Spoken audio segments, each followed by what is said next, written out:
Back with the best political team on television. Rick, let me start off with you once again. He's reported by the Times of London to have told a group yesterday that Israel has 150 nuclear weapons in its arsenal. It may have 150 nuclear weapons in its arsenal. I don't know. But should a former president of the United States be discussing this publicly? Well, Wolf, as you know, Israel has never declared itself to be a nuclear power, even though everybody assumes so, and Secretary Gates, for example, recently confirmed it just a couple of years ago. But Jimmy Carter has been a loose cannon throughout this campaign. You know, was saying the other day about the superdelegates, that whole remark, a former president who has information that other people do not have shouldn't be using it. I also wonder whether it actually hurts Barack Obama, who he is obviously for as a superdelegate, and the American Jewish community has qualms about Barack Obama, and suddenly there's Jimmy Carter talking about Israel's nuclear arsenal, and on June 3rd probably endorsing Barack Obama. He went out of his way at that synagogue the other day in Boca Raton, Roland, Barack Obama, to say, I disagree with Jimmy Carter when it comes to having direct talks with Hamas and Hezbollah. You know, he's clearly walking away from Carter on that front.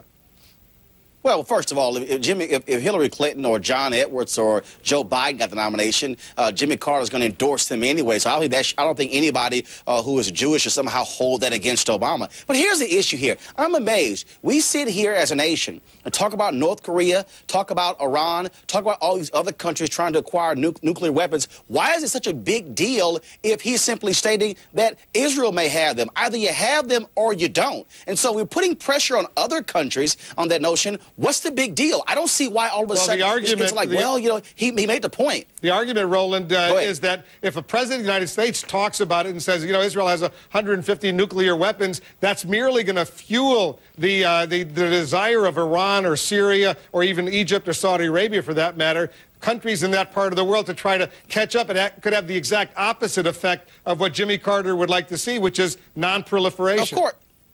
But here's the deal, Wolf. They all assume Israel has it anyway. And so it's not like this is somehow going to say, hey, now let's really get going. So they all assume it anyway. Most experts do. So really, what's the big issue? Well, Jessica, I guess the issue is the pressure it would put on other countries not friendly to the United States, unlike Israel, to go ahead and build nuclear bombs. Right. It really does potentially turn up the heat in that region of the world. And the fact that you have a former president who was privy to national security secrets and could be revealing this as part of his background and that information as president would be a real first. And I'll tell you, Wolf, I was at that event in Boca Raton where Barack Obama went out of his way to distance himself from Jimmy Carter. And I have to disagree with Roland, who's fabulous. But on this one point, I'll tell you, there were people I talked to in Boca Raton who needed to hear Barack Obama come out and say, I do not stand with Jimmy Carter on Hamas.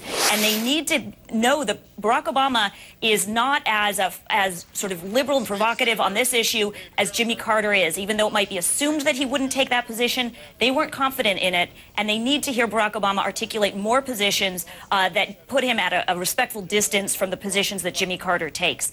So I think that this could be problematic for him. Well, the point I was making about what Jimmy Carter was saying is he's a Democrat. He is going to support any Democratic candidate. And so clearly somebody would say, I don't agree with him on that. But the bottom line is he's a Democrat. He's going to back the ticket regardless.